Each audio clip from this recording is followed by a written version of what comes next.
So you've hit 6 or 7 figures in your business and you still feel stuck. Well, the funnels, the ads, the teams, these things work, but you can't get past the next level. And what you're really up against is actually invisible. You've hit this sort of ceiling that you didn't know even really existed. What if I told you that the only reason that you're hitting that ceiling isn't because of anything specific in your business, but because of your identity? I'm Johnny, coach, leader, formerly on the other side of this. And today we're gonna be diving into why every business plateau is actually an identity issue.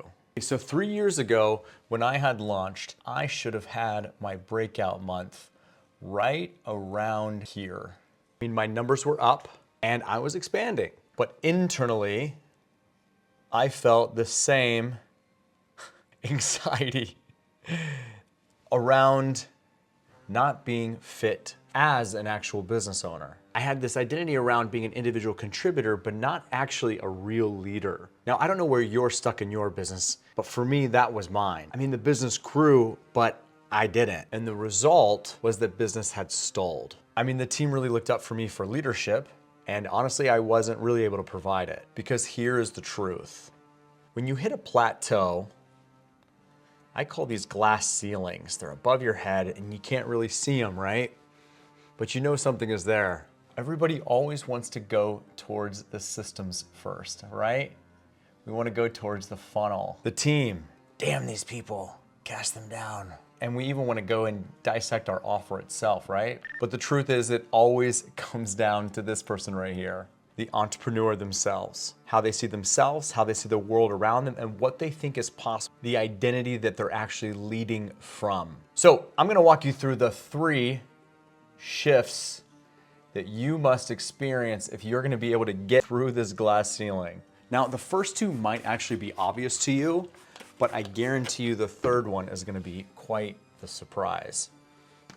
Did anybody do anything fun over this weekend? I hope you weren't just stuck behind your laptop or your phone answering emails all weekend. Hope you were able to get some relaxation time with the people in your life that you care about.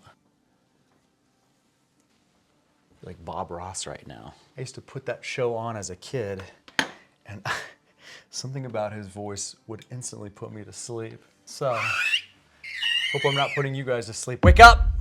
Wake up! Got important business to talk about. Business. Shift number 1, from proving to becoming or being itself. Myth being, I must prove myself, to a shift around something along the lines of, if I become the leader first, become an act of being, then all the results will inevitably come. So when I stopped driving from this place, proving myself, which is force, right?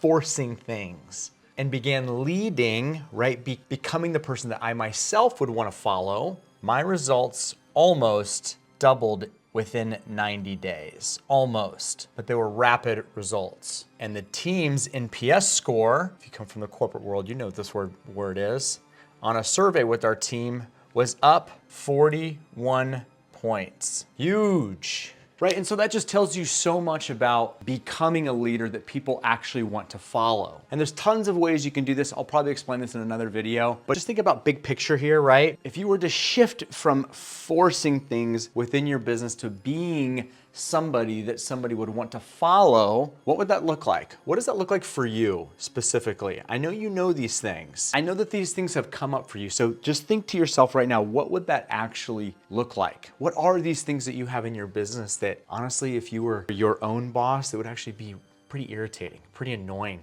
to be following these things? What are those for you? Somebody has given this to you before. Okay, I want you to take the first step of courage. I want you to write it down in the comments. What is it? Put it in quotation marks. It should be a spoken thing that comes out of you, right?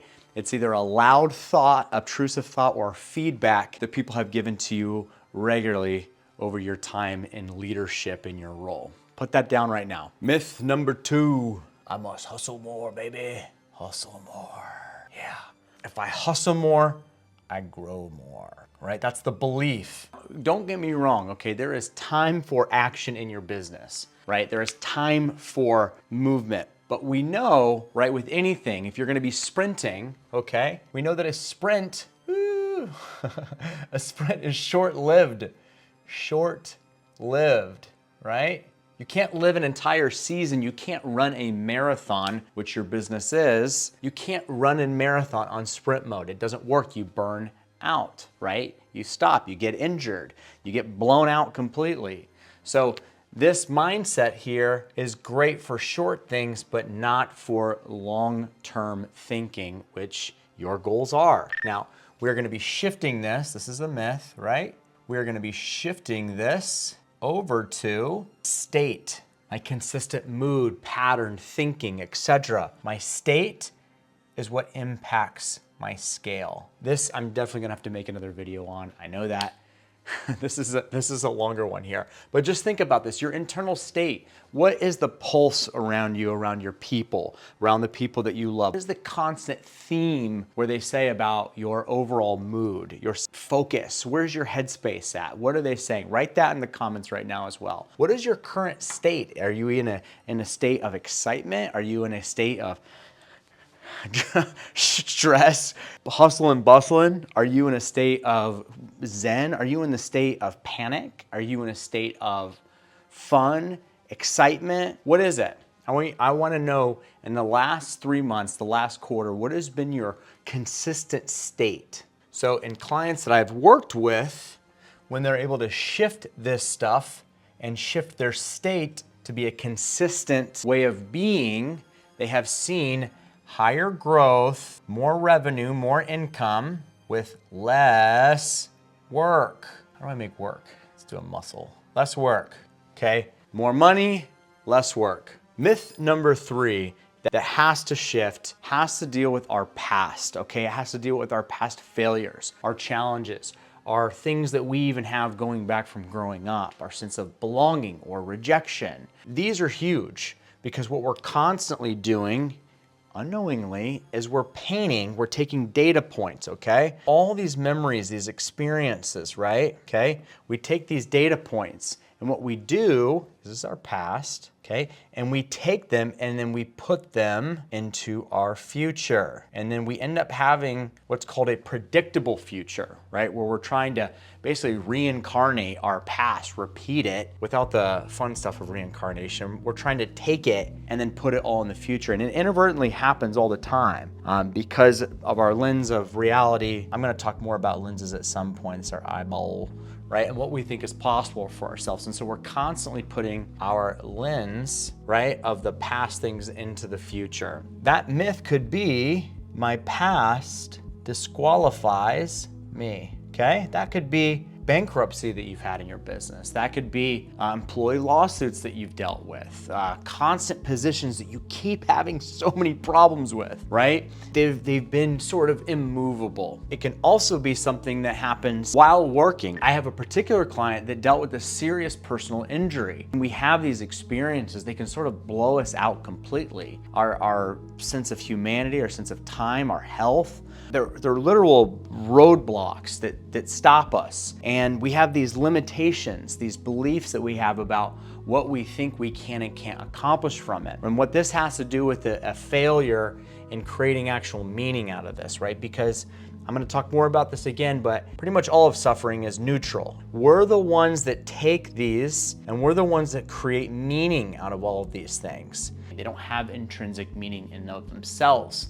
It's our lens, how we view reality, what we think that creates this. It's other people, what they tell us, projecting how we should interpret something, et cetera, et cetera. So what I want you to be able to do is take these things and actually use them as stepping stones. In fact, bigger than a stepping stone, I want you to see them as a launch pad, as a rocket. That had this not happened to me, I would not be in the situation that I'm in right now. So therefore, I am grateful for this terrible experience. This also a longer video in the future, but I want you to really be able to see this and experience that terrible things that happen to all of us in our lives, if we're able to create meaning around them and purpose, they can be absolute rocket ships for our next season in life. I mean, you're looking at a person that lived in multiple foster homes growing up, 4 generations of suicide in my family, so I can relate to having a lot of crap go on. and feeling like life is just completely daunting and you're never gonna be able to get out of this. But the shift happened for me, multiple shifts, of I would never be able to have so many of the successes in my life had it not been for these very terrible and challenging setbacks. So to recap, stop proving, start becoming. Myth number 2, just let go of the grinding crap 24/7, just let it go. Shift from my state equals my scale. This is the marathon that we want to be getting in.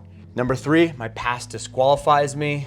My past and my challenges and my failures are actually a launch pad, and I'm grateful for them. And they're some of the best things that have ever happened to me, in fact. So if you're done dealing with this ceiling here that you've been stuck at for a while, I want to invite you to schedule a growth call. Sort of audit what's going on with you. I work with clients and we're able to 5 to 10x their results within 90 days. Yes, this sounds crazy. It is true. I wouldn't be sitting here doing this if I wasn't so excited about this. So I invite you to do that, and I hope this was helpful. See you in the next one.